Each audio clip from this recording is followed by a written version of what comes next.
M Swati Kaurav, your Hindi teacher. आज हम शुरू करेंगे कक्षा 5 का पाठ 4। इसका नाम है पन्ना का त्याग। आइए बच्चों, अब हम देखेंगे इसमें जो कठिन शब्द आए हैं उनको।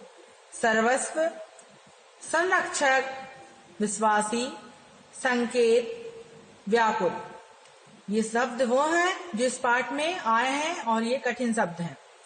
फिर है, इस पाठ के माध्यम से ऐसे ऐतिहासिक प्रसंग का वर्णन किया गया है जिसमें एक माँ ने राजवंश को बचाने के लिए अपने हृदय पर पत्थर रखकर अपने बेटे की बलि दे दी। आइए अब हम पढ़ेंगे पाठ। चित्तौड़ मेवाड़ सदा से वीरों की भूमि रहा है। इस वीर भूमि के राजपूतों ने कभी किसी विदेशी ताकत की अधीनता स्वीकार नहीं की, वरन सदा अपनी मातृभूमि की स्वतंत्रता के लिए उनसे लोहा लेते रहे और अपने सिर को ऊंचा रखा। इस प्रदेश ने जहां महाराणा प्रताप और राणा सांगा जैसे वीर पुत्रों को जन्म दिया, वहीं इस भूमि की वीर पुत्रियों ने भी देश के लिए अपना सर्वस्व निछावर कर दिया। त्याग और देशभक्ति की ऐसी ही एक मिसाल थी धायमा पन्ना। धायमा पन्ना महाराणा संग्राम सिंह की सेविका थी। उन्हें संग्राम सिंह के छोटे पुत्र उदय सिंह के लालन पालन के लिए रखा गया था। महाराणा संग्राम सिंह का देहांत हो गया। उनका बड़ा पुत्र विक्रमादित्य अत्याचारी था, इसलिए प्रजा ने उसे गद्दी से उतार दिया। इस समय उदय सिंह केवल 6 वर्ष का था, इसलिए राज्य का काम चलाने के लिए बनवीर को संरक्षक बनाया गया। बनवीर सोचने लगा, मैं उदय सिंह को मार दूं और सदा के लिए राज सुख भोगूं।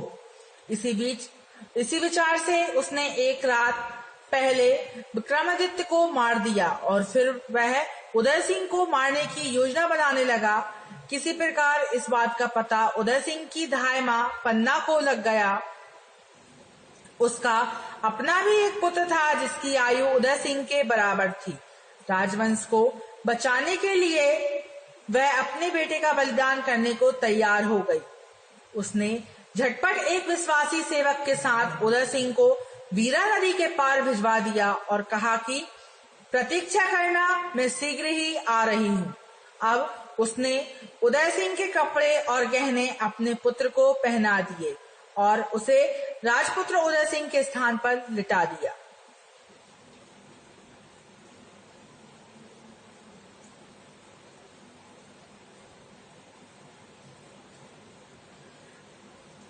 जब बनवीर नंगी तलवार हाथ में लेकर महल में पहुंचा तो उसने आते ही कड़क कर धाय माँ से पूछा कि उदय सिंह कहाँ है।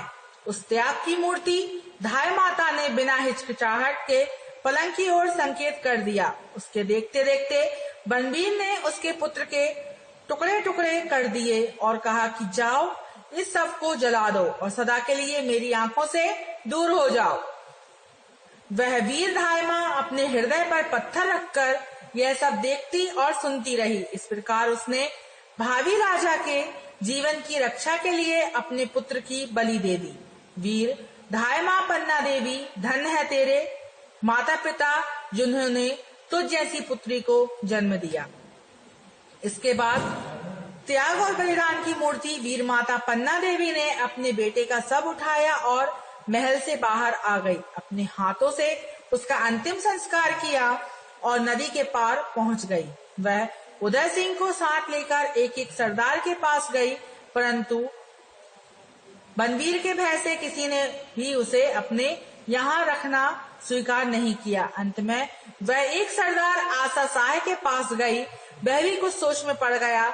जब आशा साय की माता को यह सब मालूम हुआ तो वह दुख से व्याकुल होकर पुत्र के पास दौड़ी आई और क्रोध में भरकर बोली, बेटा, तुमने मेरे दूध को कलंकित कर दिया। जिस राणा के उपकारों से हम दबे हुए हैं, आज तुम उसी के पुत्र को ठुकरा रहे हो।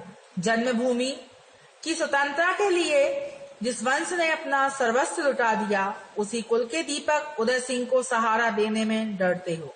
जाओ, डूब मरो चुल्लू भर पानी में। इतना कहकर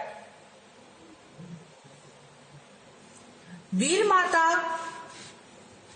सिसक सिसक कर रोने लगी। अब आशा साहस से रहा ना गया और उसने माता के चरणों में गिरकर प्रतिज्ञा की कि जब तक मेरे शरीर में रक्त की एक भी बूंद है, मैं कुमार उदय सिंह की रक्षा करूंगा। यह सुनकर माता का हृदय गदगद हो गया और उसने अपने पुत्र को आशीर्वाद दिया।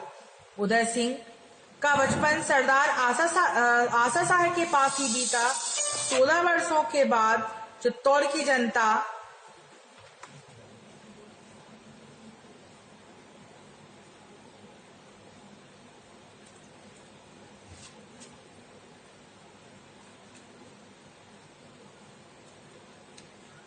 को पता लग गया कि उदय सिंह जीवित है। उसी समय बड़े बड़े सरदारों ने उदय सिंह को बड़ी धूमधाम से चित्तौड़ की राजगद्दी पर बिठाया। वीरधाय मां पन्ना देवी यह दिन देखने के लिए जीवित थी। इस अवसर पर वह इस त्यागमयी माता को राज्य की ओर से बड़ा सम्मान दिया गया। जब तक वह जीवित रही, उदय सिंह उनके चरणों की पवित्र धूलि ग्रहण करता रहा और उनकी हर इच्छा का पालन भगवान की आज्ञा मानकर करता रहा। बच्चों, ये था हमारा पाठ 4। आइए बच्चों, अब हम देखेंगे अभ्यास तालिका। इसमें सबसे पहले पाठ ज्ञान मौखिक प्रश्न। चित्तौड़ किस राज्य में है? तो चित्तौड़ कहाँ पर है? राजस्थान।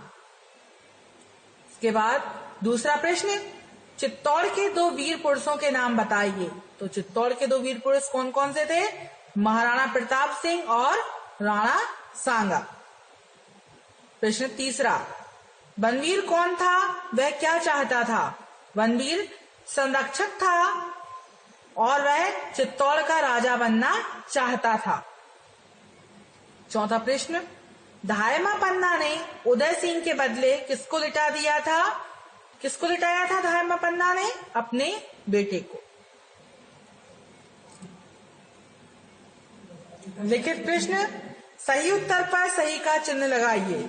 बहुविकल्पीय प्रश्न, धायमा पन्ना किस राजा की सेविका थी? तो महाराणा संग्राम सिंह की। बनवीर किसे मारना चाहता था? दूसरा प्रश्न, बनवीर किसे मारना चाहता था? तो बनवीर उदय सिंह को मारना चाहता था। तीसरा प्रश्न, उदय सिंह को किसके यहाँ आश्रय मिला?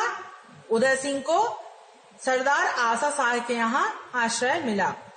अब देखेंगे हम रिक्त स्थान। रिक्त स्थानों की पूर्ति कीजिए। पहला रिक्त स्थान है, चित्तौड़ की वीर पुत्रियों ने देश के लिए सर्वस्व खालिस्तान कर दिया।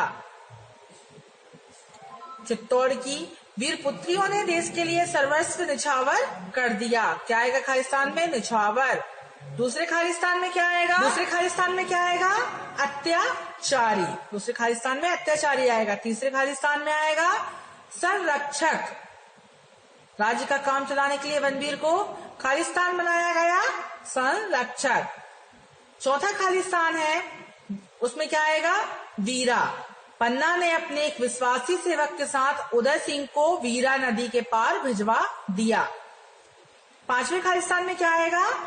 बलिदान। राजवंश को बचाने के लिए पन्ना ने अपने बेटे का बलिदान कर दिया। अब हम देखेंगे सही गलत। निम्नलिखित कथनों के सामने सही या गलत का चिन्ह लगाइए। पहला क्वेश्चन क्या है हमारा? पहला क्या है हमारा सही गलत? पन्ना को संग्राम सिंह के छोटे पुत्र उदय सिंह के लालन पालन के लिए रखा गया था। क्या होगा ये? सही। दूसरा क्या है? पन्ना ने अपने पुत्र को राजपुत्र के स्थान पर लिटा दिया, तो ये भी क्या होगा? सही। तीसरा क्या है? बनवीर ने पन्ना के टुकड़े टुकड़े कर दिए, तो उसने पन्ना के टुकड़े टुकड़े नहीं किए थे, उसने उसके बेटे के टुकड़े टुकड़े किए थे, तो ये क्या होगा हमारा? गलत। फिर है चौथा, 12 वर्षों बाद चित्तौड़ की जनता को पता लग गया कि उदय सिंह जीवित है।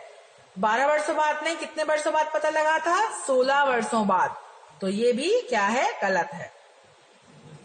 अब हम देखेंगे प्रश्नोत्तर। निम्नलिखित प्रश्नों के उत्तर दीजिए। पहला प्रश्न, धायमा पन्ना कौन थी? तो इसका उत्तर होगा धायमा पन्ना महाराणा संग्राम सिंह की सेविका थी। धायमा पन्ना महाराणा संग्राम सिंह की सेविका थी। फिर दूसरा प्रश्न, चित्तौड़ का नाम इतिहास में क्यों प्रसिद्ध है? चित्तौड़ का नाम इतिहास में क्यों प्रसिद्ध है? चित्तौड़ सदा वीरों की भूमि रही है, इसलिए इसका नाम इतिहास में प्रसिद्ध है। चित्तौड़ सदा वीरों की भूमि रही है, इसलिए इसका नाम इतिहास में प्रसिद्ध है। ये इसका उत्तर है। प्रश्न क्रमांक 3, पन्ना ने बनवीर से उदय सिंह को कैसे बचाया? पन्ना ने बनवीर से उदय सिंह को कैसे बचाया?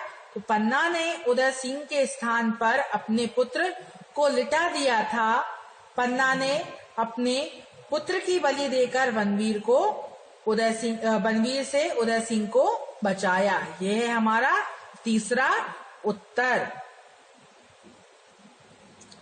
चौथा प्रश्न, कोई भी सरदार उदय सिंह को रखने के लिए तैयार क्यों नहीं था? तो इसका उत्तर है बनवीर के भय से कोई भी उदय सिंह को अपने पास रखने को तैयार नहीं हुआ। फिर प्रश्न क्रमांक 5, आशा शाह ने उदय सिंह को अपने पास शरण क्यों दी? तो इसका उत्तर होगा आशा शाह की मां ने जब उसे बताया कि किस प्रकार उनके ऊपर उपकार किए गए हैं, जन्मभूमि की स्वतंत्रता के लिए जिस वंश ने अपना सर्वस्व लुटा दिया है, ये सब जानने के बाद आशा शाह ने उदय सिंह को शरण दी। अब हम देखेंगे भाषा ज्ञान। भाषा ज्ञान में पहला प्रश्न है, ई प्रत्यय वाले कुछ शब्द बनाइए। जैसे इसमें अत्याचार लिखा है, फिर ये पीछे प्रत्यय लगा है ई। जो किसी भी शब्द के पीछे लगते हैं उन्हें प्रत्यय कहते हैं। इसमें क्या है? ई प्रत्यय है। कौन सी वाली ई है? बड़ी ई है। तो ये क्या हो गया? अत्याचारी। ऐसे चोर धन ई बराबर चोरी, ऊंचा धन ई बराबर ऊंची। फिर बेईमान धन ई बराबर बेईमानी, लंबा धन ई बराबर लंबाई।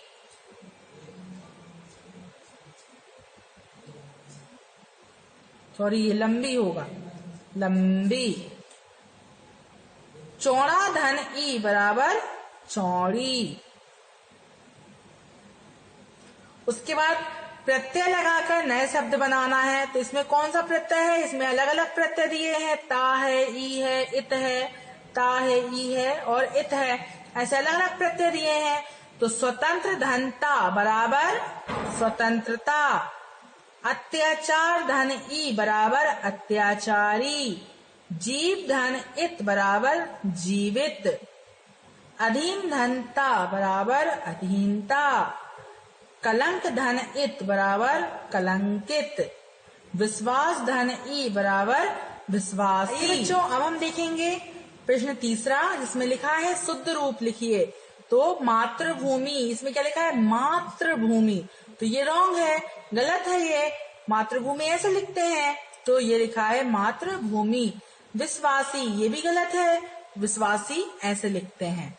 फिर उसके बाद है आशीर्वाद। आशीर्वाद भी गलत है, आशीर्वाद ऐसे लिखते हैं। फिर है संरक्षक, ये संरक्षक सही लिखा हुआ है। फिर संस्कार, संस्कार में ये वाला सा क्या आएगा? आधा आएगा, तो यहाँ ऐसा लिखेंगे हम, सही वाला संस्कार। फिर ग्रहण, ग्रहण में ये वाली ऋ नहीं आएगी, ये वाली आएगी, तो ग्रहण ऐसे लिखते हैं। ठीक है। और आपके लिए चौथा 5वां होमवर्क है। क्यों? क्योंकि दिए गए समरूपी भिन्नार्थक शब्दों से इस प्रकार वाक्य बनाइए कि उनका अर्थ स्पष्ट हो जाए। तो इनसे क्या करना है? आपको वाक्य बनाना है। ये भी मुहावरे हैं, तो इनको भी ये अर्थ समझकर हमको क्या करना है? वाक्य बनाना है। तो ये आप लोग बना लेंगे, है ना। तो ये आपके लिए होमवर्क है। इस चैप्टर को आप कॉपी में कर लीजिएगा, पूरी कॉपी कंप्लीट कर लीजिएगा। Thank you.